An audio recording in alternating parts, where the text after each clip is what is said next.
오늘 우리가 함께 다룰 주제는 확신이라는 주제예요. 여러분, 우리는 되게 신앙 배경을 본다면 되게 어렸을 때 이런 강조를 배웠어요. 구원의 확신이라는 표현을 너무 많이 들어왔어요. 그래서 넌 구원에 대한 확신이 있어?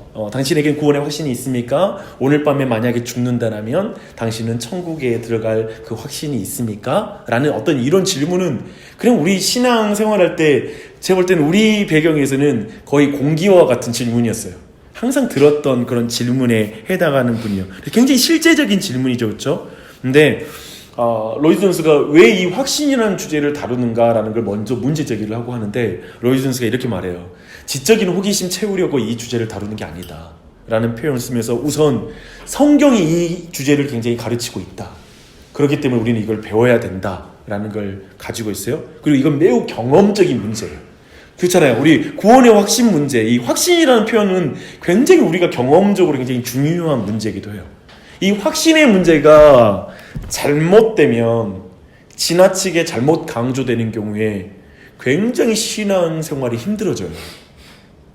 왜냐면 우리에게 있는 의심의 문제를 어떻게 볼 거냐 이거예요. 왜냐면 우리는 신앙생활 하다가 순간순간 의심에 빠질 때가 있거든요. 그 순간에 내가 신앙이 없다라고 봐야 되는 것인가? 이 문제는 어떻게 봐야지? 이런 당혹스러운 경험은 신앙생활 여정 속에 우리는 한 번쯤은 경험해 봤을 거예요.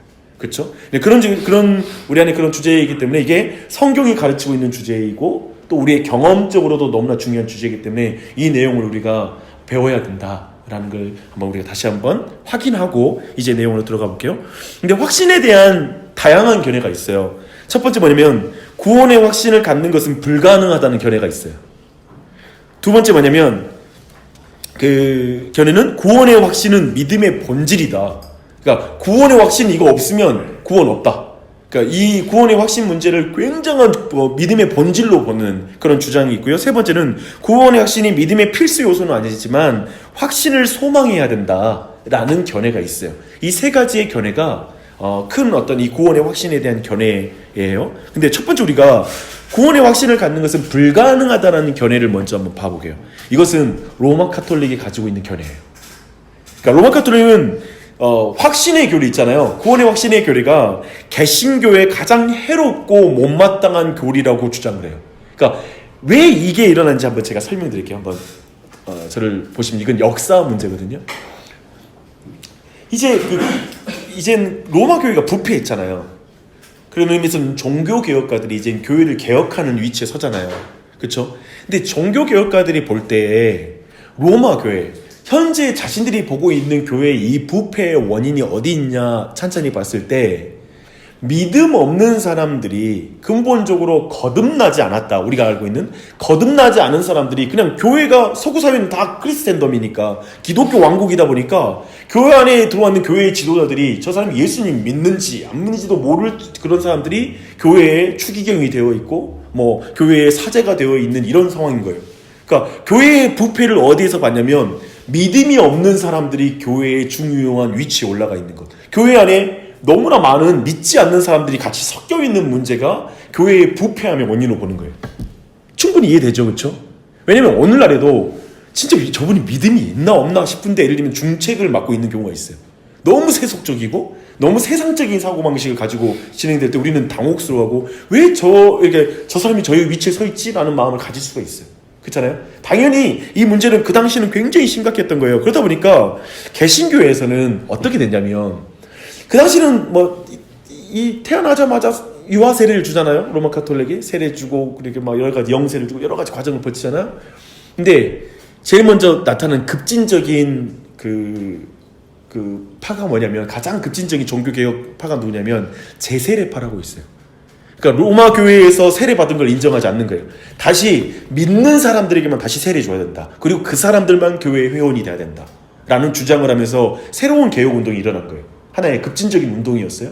그 운동이. 근데 그렇게 됐을 때 지금 로마 교회 입장에서는 뭐가 제일 못마땅스러운 거예요? 뭐냐면 개신교는 갑자기 구원의 확신을 갖는 게 가능하다고 보는 거야. 자신들이 진리의 말씀을 듣고 그 말씀을 얻으면 직접적으로 구원의 확신을 얻을 수 있다는 걸 주장하기 시작하니까 이것을 굉장히 못마땅스러워하고 절대 한 개인은 말씀을 듣고 확신할 수 없다. 구원의 확신을 가질 수 없다라고 이렇게 말하기 시작하는 거예요. 그래서 그리스도인은 이 세상에서 확신 갖는 건 불가능하다. 오직 교회의 자신을 의탁할 뿐이다 라는 교리를 주장하는 거예요. 그래서 철저하게 모든 신앙인들은 사제가 집례하는 어떤 그런 제사, 앞에서 제사를 지내면 그들은 그걸 지켜보고 자신을 의탁하고 거기에 어쩌면 기생해서, 이런 표현 요즘 유행하니까 기생이라는 표현, 기생 그 영화가 나왔죠. 기생해서 거기서 떨어지는 어떤 은혜를 사제들이 주는 은혜, 교회에 의탁하여서 자신이 구원을 받을 수 있다는 걸 주장하는 것이죠. 이해되시죠? 그런 개념에서는 지금 로마 카톨릭은 이 확신에 대해서, 구원의 확신에 대해서 불가능하다는 견해를 가지고 있어요. 그리고 그뿐 아니라 그 20세기에 가장 영향력 있는 개신교 신학자가 있거든요. 칼 바르트라는 신학자예요. 근데 이 칼 바르트 신학을 말하자면 20세기에서 모든 신학을 펼칠 때 신학자들이 칼 바르트는 이렇게 말했다. 그런데 여기에 대해서 나는 이렇게 생각한다. 그러니까 어느 정도인지 아시겠죠? 그러니까 칼 바르트는 20세기 신학에 엄청난 영향을 준 사람이죠. 그리고 교회, 유럽 교회에 영향을 준 사람이에요. 근데 이 사람은 근본적으로 그가 가진 신학은 근본적으로 쉽게 말하면 체험, 우리가 가지고 있는 체험이라는 게 뭐예요? 자기의 어떤 확신도 체험이잖아요. 그런 확신으로 신앙을 해나가는 거에 대해서 동의하지 않아요. 그런 모든 확신들로 하나님은 초월하신 분이시기 때문에, 우리와 너무나 간격이 큰 분이기 때문에 이분을 체험하는 것으로 신앙을 증명하는 건 불가능하다. 믿음을 경험적으로 표현하려는 어떤 견해도 반대하는 거예요. 그래서 그분을 확신했다? 이걸로 내가 구원 확신한다? 이런 가능성 자체를 그의 신학에 두지 않아요. 근데 이게 굉장히 많은 사람에게 영향을 준 거예요. 이해되시죠? 굉장히 많은 사람에게 영향을 줬어요. 근데 제가 보니까요, 유럽 쪽에 더 지대하게 영향을 줬어요. 근데 구원의 확신이라고 말하는 이 우리가 가지고 있는 이 강조 있잖아요. 이건 미국적인 토양에서 나온 지점이 많아요. 이런 것의 특징이 뭐냐면, 미국적 토양은 경건주의라고 말하는 그런 신앙적 흐름에서 왔어요.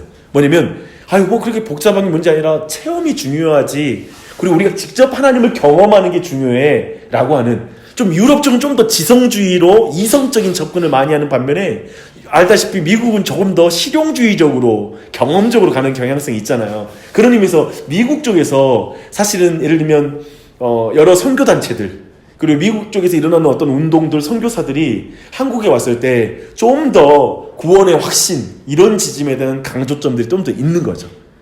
이런 우리가 좀 역사적으로 우리의 신앙의 뿌리를 좀 더 느낄 필요가 있어요. 근데 칼바르트라는 사람이 그런 생각을 가졌다. 구원에 대한 확신을 갖는 게 불가능하다는 견해를 가졌다라는 것들을 두 가지 정도 보고요. 근데 이제 두 번째 뭐냐면, 구원의 확신은 믿음의 본질이라는 견해예요. 종교개혁가들이 여기에 속하죠. 뭐 루터나 로이드 존슨, 칼빈과 그 동료들을 말하고 있어요. 근데 기억할 건, 부분적으로 생각해봐요. 지금 종교개혁 했어요. 아까 말한 대로 카톨릭 교회에 대한 반발로 지금 일어난 거예요. 그리고 이제 새롭게 이 운동이 일어났는데, 분명히 카톨릭 교회와 무슨 차이가 있는지를 설명해야 돼요. 그럼 어떻게 될 것 같아요? 좀 더 입장이 어떨 것 같아요? 구원의 확신을 또 말씀을 직접 볼 수 있다는 걸 강조했거든요. 그러니까 근본적으로 개신교회는 중간에 사제가 끼어들 필요가 없다. 거기에 의탁하는 게 아니라 모든 성도들은 직접 성경을 보고 성경을 통해 믿음을 얻을 수 있다고 믿은 거예요. 이해되시죠? 그렇기 때문에 근본적으로 가톨릭 교회에 대한 반발로 그런 입장을 좀 취해가는 거예요. 그 구원의 확신은 믿음의 본질이다 라는 것으로 이렇게 가는 거예요. 그리고 극단적으로 어디까지 가냐면, 그러니까 이렇게 되면 극단파도 나올 거 아니에요. 그렇다 나오면 확신과 확실성이 없이는 참된 믿음에 이른 것이 아니다라는 입장을 취하는 거예요. 근데 이 입장은 오늘날에도 있어요. 구원의 확신이 있습니까? 했을 때, 네, 나 구원 오늘 밤 죽어도 천국에 갈 걸 믿습니다. 아멘. 이렇게 확신이 있어야지만이 천국 간다고 보는 거예요. 이렇게 되면 어떤 문제가 생기냐면, 예를 들면 우리가 인종 가운데 한 분이 이분이 분명히 교회는 쭉 다녔어요. 근데 구원의 확신을 이 사람이 예를 들면 굉장히 마지막에 몸이 아프거나 굉장히 정신적인 문제들 가지면서 굉장히 막 두려움 가운데 돌아가시는 장면을 봤어. 물론 그가 부인하거나 이러진 않았어. 뭐 예수님 나는 압니다 라고 이렇게 말하고 그냥 돌아가신 거 아니지만 너무 두려워하는 거야. 우리 마음이 그죠. 그리고 돌아가셨어요. 그럼 우리 마음까지 무슨 얘기가 들어요? 구원의 확신이 없으니까 저렇게 두려워하는 거 아니야? 예를 들면 이런 식으로 보면 구원의 확신이 절대적으로 주어졌, 그 구원과 완전히 결부가 된다면 그러면 구원 못 받은 거 아니야? 이렇게 될 수도 있겠죠. 예를 들면 이 부분이 단순한 부분이 아니라는 거예요. 이 구원의 확신과 믿음이, 구원의 확신이 믿음의 본질이다. 그러니까 구원의 확신이 있어야 구원받는다 무조건. 이건 무조건 동일한 말이다라고 입장을 가지면 굉장히 많은 부분들에 있어서 우리로 하여금 많은 생각을 갖게 해요. 굉장히 그래서 중요한 주제예요. 근데 이렇게 구원의 확신, 이 본질이라고 하는 게 종교개혁가들 그 당시에 아까 말한 제세대파는 극단적인 강조가 그쪽이에요. 이런 강조를 해서 제가 볼 때는 칼빈은 그렇게까지는 또 아닌 부분이 있어요. 칼빈은 조금 더 균형을 잡습니다. 근데 존 웨슬리라고 아시죠? 감리교의 창시자예요. 근데 영적 체험 후에 그가 믿음이란 반드시 특별한 확신을 불러일으키는 것이 되어야 된다라고 말해요. 근데 나중에 약간 이 입장을 수정하긴 해요. 그러니까 구원은 그 믿음이란 반드시 특별한 어떤 그 확신, 그 체험을 동반한다고 보는 거예요. 예를 들면 이런 체험과 확신 이런 거 동반하는 것들에 대한 강조는 오늘의 순복음교회에서 더 발견할 수 있어요. 제가 순복음교회 출신이니까 그러니까 비하하는 말이 아니라 거기 있을 때 제가 배웠던 어떤 측면은 뭐냐면 늘 그 확신이라는 것과 구원 이쪽과 굉장히 결부가 됐던 것 같아요. 뭐냐면 순복음교회는 경험이기 때문에 성령 체험이 강조되기 때문에 그 체험이 확신이고 체험과 그 확신이 곧 구원과 관련이 있는 거예요. 예를 들면 지금 그런 주장하지 않지만 방언의 은사를 받았느냐로 구원을 연결시키는 거예요. 그 체험이 구원과 결론이 있다라는 게 초기에는 강조가 됐었어요. 근데 지금은 그렇게 가르치지 않아요. 순복음교회도 그렇게 가르치지 않고 은사라고 말하지만 가능한 대로 사모해야 된다. 모두가 그걸 받도록 사모해야 된다는 게 순복음교회의 입장이에요. 근데 예를 들면 그런 부분이 있죠. 그러면서 그들은 구체적으로 언제 어떻게 확신이 생겨났으며 그때 설교자는 누구였으며 성경 본문은 어디였는지까지 말하는 정도가 됐어요. 그 당시에. 언제 구원받았어요? 언제 확신을 받았어요? 그리고 그때 설교자가 누구였고 말씀은 뭐였나요? 이것까지 나누는 거예요. 그 교회 분위기는. 그 당시에 어떤 분위기에서는. 여러분 이렇게 말하니까 어디가 생각나요? 오늘날에는? 구원파가 생각나지. 구원파는 어떻게 말하면 언제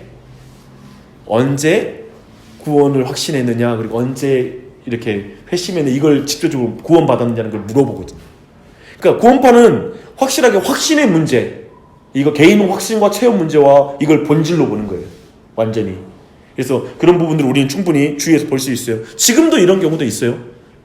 기존 교단 안에도 이런 걸 강조할 수 있어요. 그러니까 그런 걸 같이 보는 거예요. 이게 지금 구원의 확신은 믿음의 본질이라는 두 번째 그 견해다라는 거고요. 세 번째는 뭐냐면 구원의 확신이 믿음의 필수 요소는 아니지만 확신을 소망해야 한다는 견해예요. 그러니까 이게 로이드 존스의 견해이기도 하고 저의 견해이기도 하고 장로교회의 견해입니다. 뭐냐면 일반적인 모든 개혁주의의 그리고 오랜 어떤 개신교의 중심이에요. 뭐냐면 확신은 믿음의 필수적인 부분이 아니며 확신이 없어도 믿음을 가질 수 있다라고 보는 거예요. 동시에 확신이 가능할 뿐 아니라 그리스도인은 확신을 소망해야 하고 그것을 얻기까지 쉬지 말아야 된다라고 말하는 거예요. 굉장히 이해되시죠? 그래서 이것이 종교개혁 이래의 복음주의자들이 가진 가장 일반적인 가르침이에요. 이게 보편적인 가르침입니다. 네, 지금 여기까지 해서 세 개의 입장을 우리가 살펴봤잖아요. 이제 성경으로 들어가야 돼요. 이제 성경 안에 들어가서 우리가 참으로 그러한지를 살펴야 돼요. 봐봐요. 교리는 우리가 교리 공부를 해야 나가지만 로이드 존스의 입장도 그러고요. 저 자신도 그렇고 성경에서 확인되지 않는 것을 가져올 수는 없어요. 늘 말하지만 성경의 한 구절에서 교리를 끌어내면 안 돼요. 성경의 보편적인 가르침에서 교리가 나오는 거예요. 그래서 이제 우리가 성경 안에서 이 부분을 좀 더 살펴볼 텐데 먼저 믿음과 확신의 문제를 좀 살펴보면서 차근차근 말씀으로 좀 더 들어가 보실게요. 한번 보십시다. 의심의 문제가 있어요. 그쵸? 확신 그러면 구원의 확신 그러면 이것 때문에 내가 볼 때는 뭐냐면 우리가 무슨 말이냐면 자꾸 뭐냐면 의심하지 마. 의심하면 큰일 나. 의심하면 구원 못 받아. 그러니까 이해되죠? 그러다 보니까 교회 안에 이렇게 예를 들면 한국 교회 안에 의심하는 말들을 아예 하지 말라라는 표현을 해요. 교회에서 아예. 근데 생각해보면 지적인 의심이라는 게 있잖아요. 성경을 보면 이건 좀 이해가 안 되거나 뭔가 할 때도 이게 의심으로 비칠까봐 말도 못하고 그냥 내가 비현적으로 다들 믿는 건데 또 내가 의심하면 어떤 의심을 할 때 이것 때문에 내가 구원에서 떨어질까봐 아예 의심이라는 것이 두렵고 그렇게 하면 아니 그냥 생각하지 말자 그냥 순수하게 믿자 이러면서 마치 때로는 내가 이성적으로 어떤 부분을 깊이 이해하려고 하는 시도 자체를 뒤로 딱 물러선 경험들을 아마 신앙생활하면서 경험했을 거예요. 그런 분위기를. 그런 의미에서 볼 때 이 의심의 문제는 우리가 좀 더 진지하게 다뤄야 돼요. 근데 의심과 믿음의 관계, 의심과 확신의 관계 이렇게 말한대요. 만일 확신이 없이도 믿음을 가질 수 있는 것이 맞다면 우리는 의심 자체는 믿음과 상반되는 것이 아니라는 거예요. 의심과 믿음이 상반되는 게 아니라 의심과 확신이 상반되는 거예요. 지금 되게 로이 선수가 되게 정확한 표현을 써주는 거예요. 그러니까 우리가 믿음 안에는 여러 가지를 포함하기 때문에 그 의심이라는 것도 굉장한 여러 종류가 있거든요. 의심이 있으면서 어떤 구원을 받는 사람이 있을 수 있어요. 근데 그 의심의 종류의 문제인 거예요. 이해되시죠? 그렇지, 그 사람이 구원받을 수 있어요. 그러니까 기독교인들은 자신의 일생 동안에 의심이 들기도 해요. 뭐냐면 욥이 하나님을 의심하는 거예요. 그래서 하나님 앞에 불평하는 거예요. 하나님은 공의롭게 이 세상을 통치하신다고 했는데 제 삶을 보십시오. 왜 하나님은 내 삶에 공의로운 분이 아니십니까? 의심하는 거예요. 그러니까 쉽게 말하면 우리는 이런 것들을 굉장히 뭐냐면 의심하면 안 돼. 하나님은 선하신 분이요. 안 그러면 내가 큰일 날 수 있어라는 식으로 접근하는데 도리어 예를 들면 욥기에서는 활짝 열리고 있는 거예요. 근데 우리는 욥기 설교를 어디서 끝나냐면 욥기 1장 마지막 절에서 끝나거든요. 욥이 순전함으로 계속해서 그 마음을 지켜서 하나님 앞에 원망하고 불평하지 않았더라. 근데 그 뒤로 이제 친구들과 대화를 하면서 뒤로 가면 욥이 하나님께 온갖 원망을 하고 불평을 하고 거기 자기 마음을 털어요. 이 부분에 대한 설교는 거의 안 하죠. 그러면서 이 앞부분 놓고 해서 의심하지 마. 욥처럼 그냥 어떤 일을 닥쳐도 그냥 하나님에 대해서 의심하지 말고. 그러니까 의심이라는 표현을 뜻 때 쓴다고요. 내 말은. 근데 제가 볼 땐 이런 부분에 대한 해석부터 해서 우리가 바르게 이 부분을 봐야지만이 이 의심이 주는데 방금 말처럼 의심과 믿음이 상반되는 개념이 아니라 의심과 확신이 상반되는 개념이다 라는 것으로 여러분 우선 접근하게 해요. 그렇다면 예를 들어볼게요. 마태복음 14장에 보면 베드로가 거친 파도 위를 걸어가잖아요. 예수님께서 오라고 했을 때 무리를 걸으신 예수님께서 그때 근데 파도를 보고 물로 가라앉아요. 그때 주님이 뭐라 하냐면 믿음이 작은 자여 왜 의심하였느냐라고 이렇게 말씀하시거든요.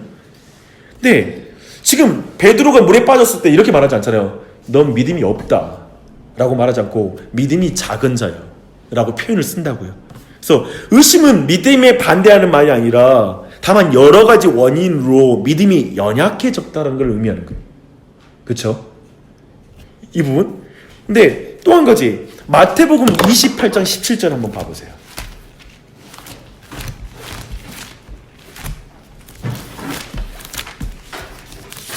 나는 이 부분을 어떻게 여러분 해석해야 될지 한번 생각해봐요. 28장 이 마지막 절이죠. 지금 부활하신 예수님께서 그 갈릴리에서 예수께서 지시하신 산에 이르렀고 이제 부활 승천하시는 정말 결정적인 장면이기도 하죠. 근데 예수님이 큰 명령을 주신 장면이죠. 근데 17절 보면 예수를 배웠고 경배하나 아직도 의심하는 사람들이 있더라. 어떻게 보세요? 이 부분 보셨어요? 예수님 마지막 부활하신 예수님 만나고 있는데 그 중에 의심하는 사람이 있었다고 말하는 거예요. 근데 여기서 이 의심을 뭘로 볼 거냐 이거예요. 한번 어떻게 해석할 수 있을까요? 그러니까 예를 들면 저 부활하신 예수님 맞아? 라고 봤을 것이냐 어떤 의심으로 볼 거냐 라는 것이죠. 그러니까 즉 뭐냐면 계속 말하지만 이 의심과 믿음이 대비되는 게 아니다. 의심과 확신이다 라는 이 개념들 다시 한번 점검하게 해요. 즉 믿음을 확신 없이 믿음이 있을 수 있다는 거예요. 그렇죠? 그 부분을 말하고 싶어서 지금 이 말씀을 다시 가져온 것입니다. 그러면 의심이 생기는 경우를 한번 살펴보게요. 두 번째. 한 가지 첫 번째 뭐냐면 죄로 인해서 의심이 생겨요. 한번 여러분 신앙생활 들어보면 우리 그리스도인들이 죄에 빠지면 자신에 대한 정죄감이 생겨요. 정죄감이 생기고 나면 그 다음에 뭐가 따라오냐면 의심이 생겨요. 내가 구원받는 게 맞을까? 내가 정말 하나님의 자녀가 맞을까? 하나님의 자녀가 만나면 왜 내가 이런 죄에 빠져? 라고 생긴다고. 그래서 죄가 의심을 만들어요. 죄가 의심을 만드는 공장이에요. 그래서 죄를 고백하고 다시 제거하여 다시 깨끗하게 될 때까지 의심의 상태에 있을 가능성이 커요. 항상 그래요. 그러니까 회개가 중요한 건 뭐냐면 회개하지 않으면 되게 많은 의심들이 생겨요. 그런 의심의 관계를 이 부분 첫 번째 볼 수 있고요. 두 번째 뭐냐면 의심이 생길 수 있는 경우는 믿음의 본질을 잘못 이해함으로써 생겨나는 경우가 있어요. 그러니까 로이슨스 이렇게 말하는데 사람들은 믿음이 능동적인 것이며 적용해야 하는 것이라는 걸 깨닫지 못한다라고 표현을 쓰고 있어요. 믿음은 능동적인 것이다. 그리고 적용해야 된다.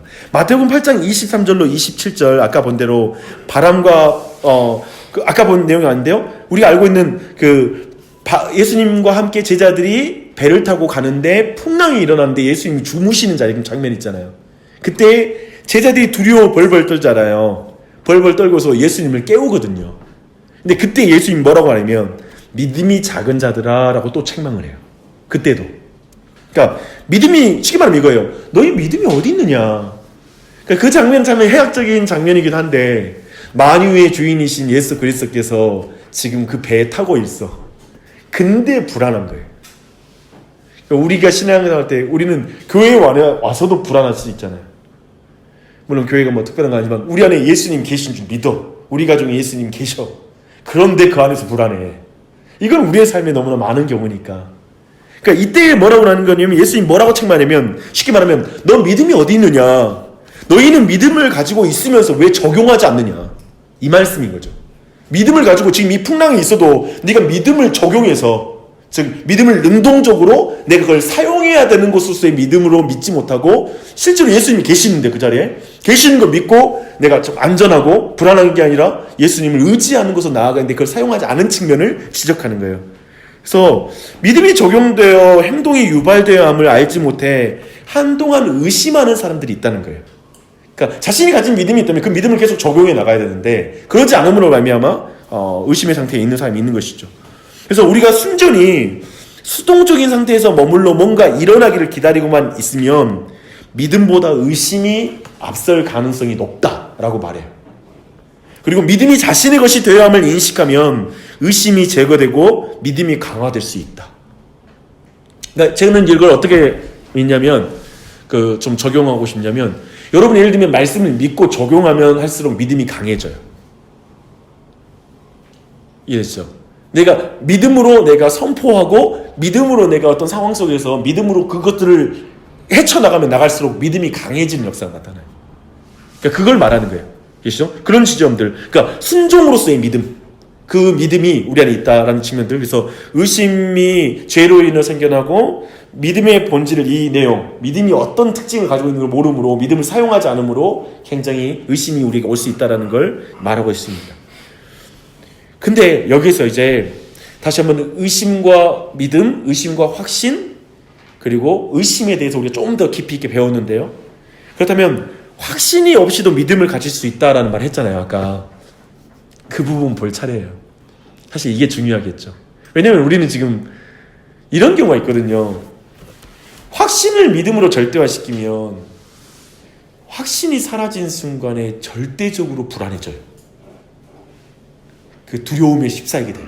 그러니까 내가 어제까지는 구원의 확신이 있었는데 오늘 죄 짓고 절망이 있을 때 이때 죽으면 큰일 날 것 같은 느낌. 이러면 나 구원 못 받을 것 같은. 그러니까 확신에다가 내 믿음을 걸면 평생 동안 확신이 흔들려요. 굉장히 내 감정이 흔들려요. 내 감정의 상태로 여러 가지 내 믿음이 흔들리게 되는 거예요. 그 확신이라는 개념이 그런 거니까. 그런 지점이 되는데 확신이 없이도 믿음을 가질 수 있다는 이것은 그런데 중요한 건 뭐냐면 이거 정확히 성경적으로 우리가 지금 확인을 해야 될 거 아닙니까? 그죠? 이 개념이 우리 그냥 인간의 말이 아니라 성경이 어디서 말하는가 했을 때 베드로후서 1장 한번 가보십시오. 베드로후서 1장입니다.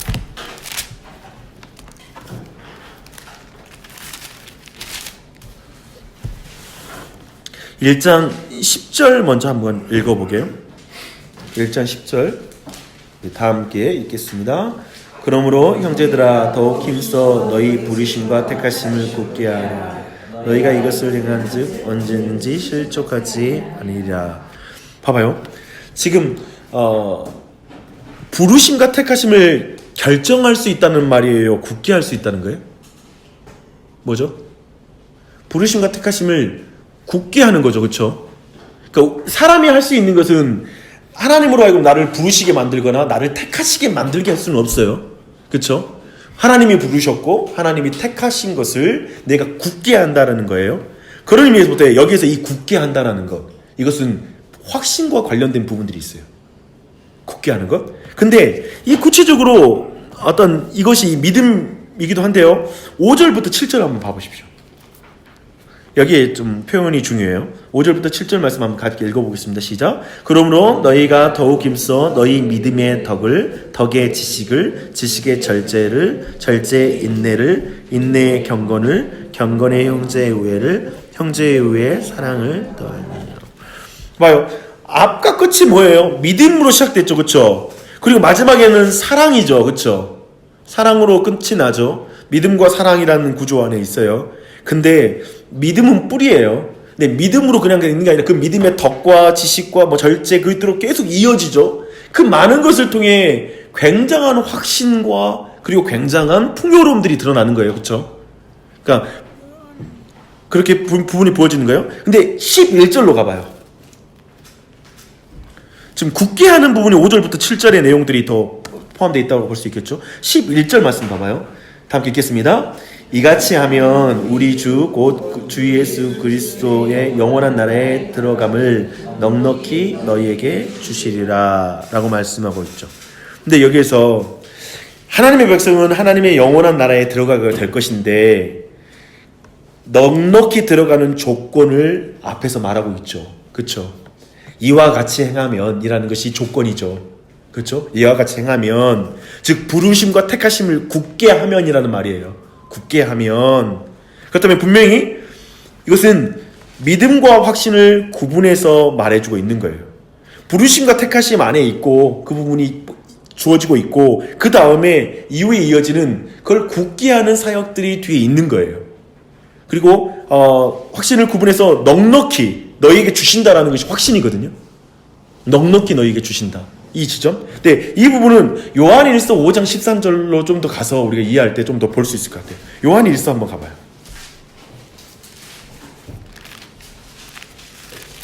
근데 지금 말씀 나와 있죠? 그렇죠? 여기 나와 있죠. 함께 읽어보겠습니다. 시작. 내가 하나님의 아들의 이름을 믿는 너희에게 이것을 쓰는 것은 너희로 하여금 너희에게 영생이 있음을 알게 하려 합니다. 봐봐요. 여기서 말하는 거, 그러니까 내가 하나님의 아들의 이름을 믿는 너희에게, 지금 불신자에게 하는 말씀 아니죠. 그러니까 믿는 사람에게 주는 말이거든요. 이 말씀이. 근데 이것을 쓰는 것은, 즉 요한 일서를 쓰는 이유는 너희로 하여금 너희에게 영생이 있음을 알게 하려 함이라 라고 말하고 있어요. 알게 하려 함이라. 그러니까 이 부분을 이제 영어폰의 개역 개정판에 보면 이렇게 표현돼요. 내가 심지어 하나님의 아들의 이름을 믿는 너희에게 이것을 쓰는 것은 너희에게까지 너희에게 영생이 있음을 알게 하려 함이라.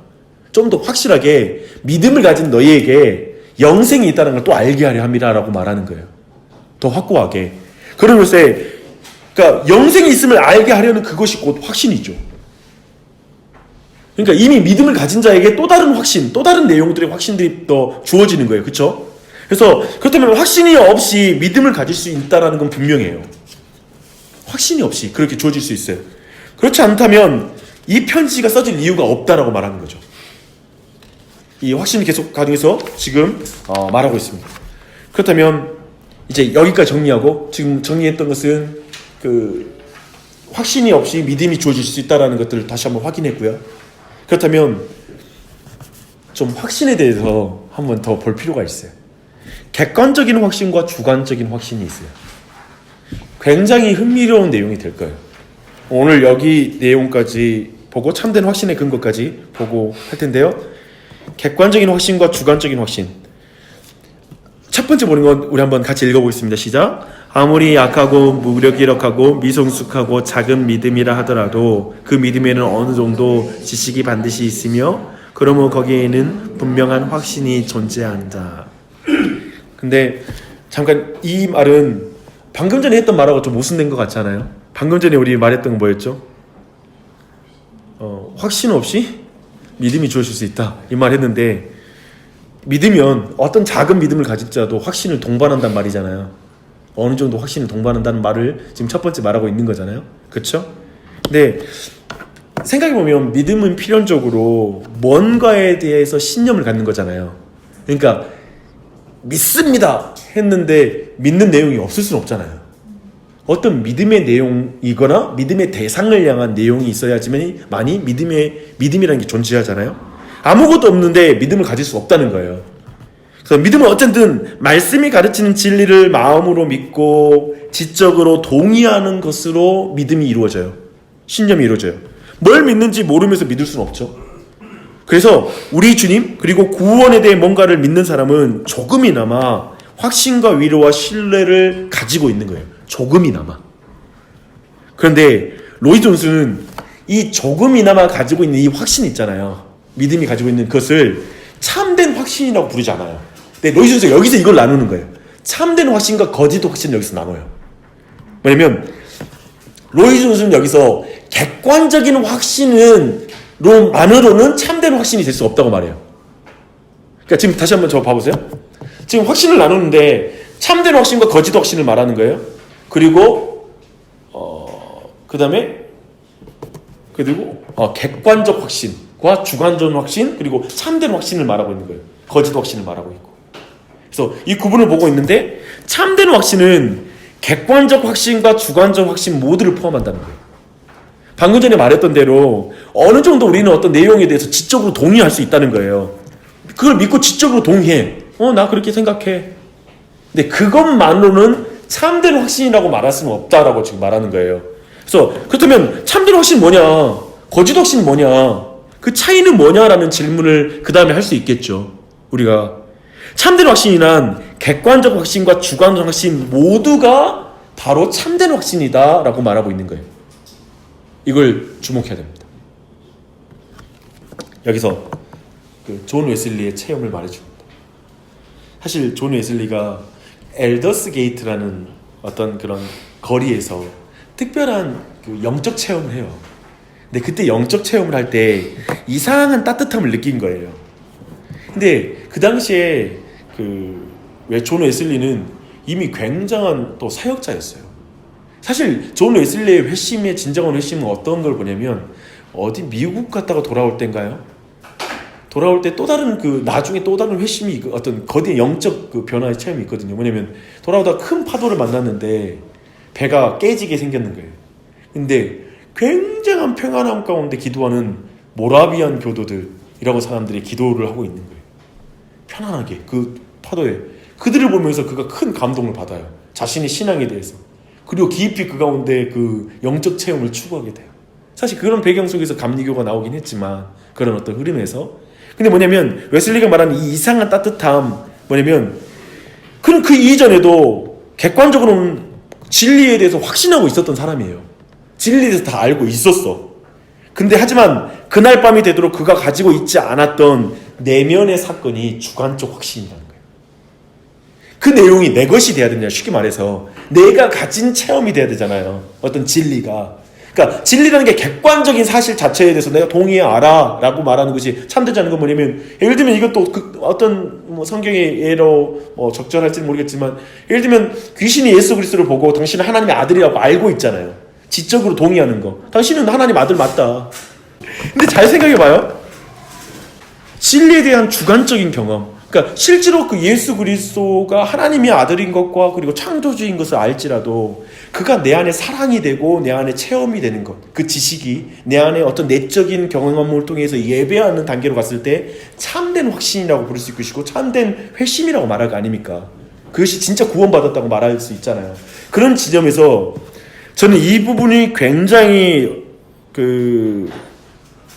중요한 점인데, 또 하나의 예를 로이드 존스가 말해요. 이것까지 말하고 정말 여러분과 좀 생각해야 될 지점을 좀 말할게요. 로이드 존스가 상담한 사례를 말해주거든요. 병상에 누이던 한 나이든 설교자를 찾아갔는데 그가 굉장히 불행해하는 거예요. 병상에서. 근데 로이드 존스가 당신은 왜 그렇게 괴로워합니까? 라고 이렇게 질문을 해요. 왜 그렇게 괴롭냐고. 그러니까 말하는 거예요. 나는 내가 항상 설교해왔던 진리에 대해 나의 온 존재를 다해 절대적으로 확신합니다. 그러니까 로이드 존스가 그렇다면 뭐가 문제입니까? 그래서 그가 뭐라고 하냐면 자기 가슴 가리키면서 글쎄요, 내가 그걸 확신하긴 하지만 여기에 등록시키는 문제에 대해서는 행복하지가 않습니다.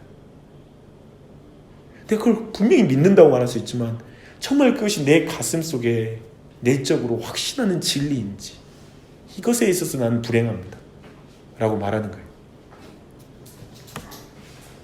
객관적인 확신을 가지고 있는데 주관적인 확신에 대해서는 분명하지 않고 행복하지 못하는 거예요. 근데 로이드는 참된 확신은 객관적인 것과 주관적인 것 두 가지 다를 포함한다라고 말하는 거예요. 근데 이 지점이 정말 여러분이 좀 분별해서 잘 들어보세요. 저도 그런데요. 저는 그 복음의 진리가 너무 아름답다라는 느낌을 받아요.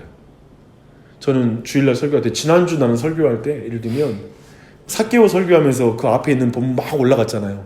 저는 막 그 앞으로 추적하면서 지적으로 그리고 막 그 감정적으로도 정말 너무 아름다워서 이 삭개오에게 주어진 그 사건이 이렇게 그냥 그 전체 앞에 있는 18장에 또 이어진 그 내용과 전체 연결되어서 복음이 설명되어 오고 느껴질 때 제 안에 막 지적인 어떤 감각과 이런 게 너무 터짓한 거예요. 그리고 거기에 동의가 돼. 그리고 이 복음이 너무 아름다운 거예요. 아름답다고 느끼는 거예요. 근데 실제로 그런 것이 너무 익숙한 목회자로서 실제로 내가 그 예수 그리스도를 내적인 확신과 감격 가운데 그분을 사랑하고 계속 살아가는 삶, 실질적인 변화, 그리고 실질적으로 그분을 누려가고 있는 그 확신의 영역으로서의 그 모든 진리가 얼마만큼 내 가슴으로 느끼는 것일까? 진짜 가슴으로 느끼는 것일까? 그것이 너무 분별이 안 되는 거예요. 뭐냐면은 교회에 많은 사람들이 설교 좋다는 말을 우리가 많이 말할 수 있고 지적으로 많은 걸 즐길 수 있어요. 교회 다니면서. 그리고 너무 복음이 아름답고 동의가 된다고. 그런데 진짜 가슴에 등록되는 부분이라는 이 말이 무슨 의미입니까? 라고 했을 때 정말 우리가 이 부분에 대해서 굉장히 고민이 많이 드는 거예요. 그러니까 제가 그런 표현 쓰게 했잖아요. 그러니까 귀로 들어서 머리로 되게 감동하는 것까지는 설교에서 어느 정도 일어날 수 있는데, 물론 귀로 들어와서 이쪽으로 나가는 경우도 많으니까 이게 머리로만 들어가도 감동스러운 일일 수 있는데, 이게 가슴까지 내려오고 정말 이게 진짜 내가 진짜 은혜를 받았나? 라는 생각을 질문한 적이 있잖아요. 왜냐면 그날 너무 은혜 받았는데 저녁에 누구랑 싸웠어. 그 은혜의 실체는 뭐냐라는 마음이 들 때도 있었지 우리 안에. 근데 그 내용, 전체 나한테 그 주어진 것이 도대체 어떤 은혜였는가라는 걸 돌아볼 때 한번 많은 고민을 갖게 하는 지점인 것 같아요. 그래서 이 지점, 로이드 존스가 굳이 우리는 좀 짜증나잖아요. 뭐냐면은 객관적 확신, 주관적 확신 또 나눠가지고 참되는 확신, 거짓 확신 막 구분한, 뭐 이렇게까지 뭐 확신이면 확신이고 아니면 아니지. 그런데 실제 여러분이 신앙생활 할 때에는 여러분 스스로 고민했다고요. 그 주제를. 다만 이렇게 영어로 정리하지 않았을 뿐 여러분도 스스로 내가 진짜 이거 확실히 은혜 받은 거야, 이게 참된 은혜였던 거야, 아니면 내가 그냥 감동하고 내가 그냥 느끼는 수준이었던 거야, 왜 이러지? 분명히 그 감동받은 거 가짜는 아닌 것 같은데 진짜 은혜는 받았는데 왜 내가 오늘 갑자기 몇십 분도 안 지나서 이렇게 내가 화를 내고 있지? 도대체 이게 뭐지라는 걸, 이거에 대해서 우리가 연결 안 됐던 경험 너무 많거든. 그리고 그게 신앙적인 고민이었거든. 그래서 그런 지점을 지금 설명하고 있는 거예요. 다만 그걸 용어로 구분해내서 성경 안에서 찾아가고 있는 거예요. 그런 지점을 보면서 참된 확신은 객관적인 확신과 주관적 확신 모두를 포함한다는 말이 좀 더 여러분한테 이해가 될 거예요. 그렇죠? 이 두 가지 포함한다. 근데 참된 확신의 근거는 뭐냐 그러면, 여러분 확신하는데 확신을 어디로부터 근거를 얻을 건가? 굉장히 중대한 질문이에요. 여러분 확신하잖아요. 그러니까 내가 늘 말하잖아요. 구원의 확신 물어볼 수 있잖아요. 우리가 어떤 거에서 확신을 느꼈습니까? 제가 물어봤던 많은 사람들로 하여금 그 느낌? 거기서 확신을 찾는 사람 되게 많아요. 그날 어디 집회 갔는데 그때 그냥 이런 게 느껴지더라고요. 그걸로 말하는 사람 되게 많아요. 근데 로이드 존스가 정확히 말하는 건 하나님의 말씀에서 확신이 온다라고 보는 거예요. 그래서 참된 확신은 객관적일 뿐만 아니라 주관적인 확신이다. 외적일 뿐만 아니라 내적인 확신을 말한다라고 했을 때, 요한일서 5장 10절로 11절, 확신의 근거는 하나님이 그 아들에 대해서 증언한 것이 근거다 라는 건데 요한일서 5장 10절로 11절 말씀 읽겠습니다. 시작. 하나님의 아들을 믿는 자는 자기 안에 증거가 있고 하나님을 믿지 아니하는 자는 하나님을 거짓말하는 자로 만드나니 이는 하나님께서 그 아들에 대하여 증언하는 것을 믿지 아니하는 것이었습니다. 또 증거는 이것이니 하나님이 우리에게 영생을 주는 것과 이 영생이 그의 아들 안에 있는 것이니라. 그렇죠? 하나님께서 그 아들에 대해서 증언하신 증거를 믿는 것. 그러니까 그 증언하신 것이 바로 하나님의 말씀이죠. 그렇죠? 그 말씀으로 말미암아 믿음이 온다. 하나님이 증언하신 증거가 확신의 첫 번째 근거이다. 말씀에 기록되어 있다는 거예요. 그래서 믿음은 뭘 들음으로? 말씀을 들으면서 믿음이 난다라고 성경 말하고 있죠. 요한복음 3장 33절 봐보게요. 이제 그 증언을 받아들인 것은 어떤 의미인지 함께 읽겠습니다. 시작. 그의 증언, 진리의 증언을 받는 자는 하나님이 참되시다는 것을 인쳤느니라. 그래서 그의 말씀을 받는 자는 하나님이 참되시다는 것을 인쳤다. 우리가 믿을 때 진리에 인치며 이렇게 말하는 거예요. 하나님은 참이십니다. 하나님의 말씀도 참이십니다. 나는 이 사실에 인을 칩니다. 라고 이렇게 말하는 것이죠.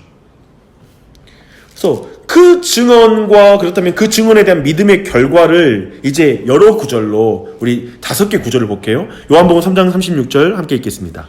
아들을 믿는 자에게 영생이 있고, 그쵸? 아들을 믿는 자에게 영생이 있고, 하나님이 말씀하신 증언, 무엇을 증언하셨는가 했을 때 요한복음 5장 24절 내가 진실로 진실로 너에게 이르노니 내 말을 듣고 또 나 보내신 이를 믿는 자는 영생을 얻었고 앞으로 얻는 것이 아니다 심판에 이르지 아니하나니 사망에서 생명으로 옮겼느니라. 그리고 요한복음 6장 47절 진실로 진실로 너희에게 이르노니 믿는 자는 영생을 가졌나니. 대거의 과거형이에요. 믿으면 이미 영생을 가진 거예요. 사도행전 10장 43절 그에 대하여 모든 선지자도 증언하였을 때 그를 믿는 사람들이 다 그의 이름을 힘입어 죄사함을 받는다 했느니라. 사도행전 13장 39절 또 모세의 율법으로 너희가 의롭다 하심을 얻지 못하던 모든 일에도 이 사람을 힘입어 믿는 자마다 의롭다 하심을 얻은 이것이니라 라고 말하죠. 그러므로 그 말씀은 철저히 예수 그리스도이시고 그 아들이시고 그 예수 그리스도에 관련된 그 복음의 사역을 우리가 믿음으로 말미암아 의롭다 하심을 얻게 되는 것이죠. 그래서 하나님의 말씀을 받아들인 것, 믿는 자들에게 이미 또한 영생이 있어요. 그러므로 나에게는 영생이 있습니다. 성경이 그렇게 말합니다. 그것을 믿지 않는다면 나는 하나님을 거짓말쟁이로 만들고 있는 것입니다. 그래서 우리는 이 사실을 믿는 것이죠. 말씀을 믿음으로 영생을 얻게 되고 이 말씀을 믿음으로 말미암아 우리는 영생을 이미 얻은 것이죠. 그러나 성경 말씀만이 유일한 확신의 근거라고 말하는 것은 위험하다라고 로이든스가 말합니다. 근데 이건 의미를 여러분 오해하지 말아야 돼요. 성경 말씀만이 유일한 근거이며 더 이상 필요 없다라고 말하면서 그 이상을 나가기를 거부하는 사람들이 있다는 거예요. 이 관점도 극도로 위험하다고 말합니다. 무슨 말일까요? 분명 우리의 믿음은 어디서 출발해요? 성경에서 출발해요. 그리고 성경을 통해서 증언된 예수 그리스도를 믿는 것과 관련이 있어요. 참된 믿음은. 그러나 좀 더 나가야 되는 거예요. 예를 들면 성경이 이렇게 말합니다. 당신 동의합니까? 예? 동의합니다. 그렇다면 안심이에요. 당신 구원의 확신이 있는 거예요. 그러면 이제 됐네요. 성경 믿은 것으로 거기서 믿음이 나오니까 성경 믿는 것으로 끝났습니다 라고 말한다면 여기에 멈춰서는 안 된다는 거예요. 한편 이것도 어떻게 되겠어요? 그냥 객관적인 것에 대한 동의 2차원인 거예요. 주관적인 부분은 지금 안 가는 거예요. 한편에 성경에서 믿음이 분명히 발생하고 있고 성경을 통해서 믿음이 주어지지만 단순히 성경 내용에 동의한다? 이런 차원의 문제는 아니라는 거예요. 요한일서 2장 19절 보면 그들이 우리에게 나갔으나 우리에게 속하지 아니하였나니 만일 우리에게 속았더라면 우리와 함께 거하였으려니와 그들이 나간 것은 우리에게 속하지 아니함을 나타내려 함이니라.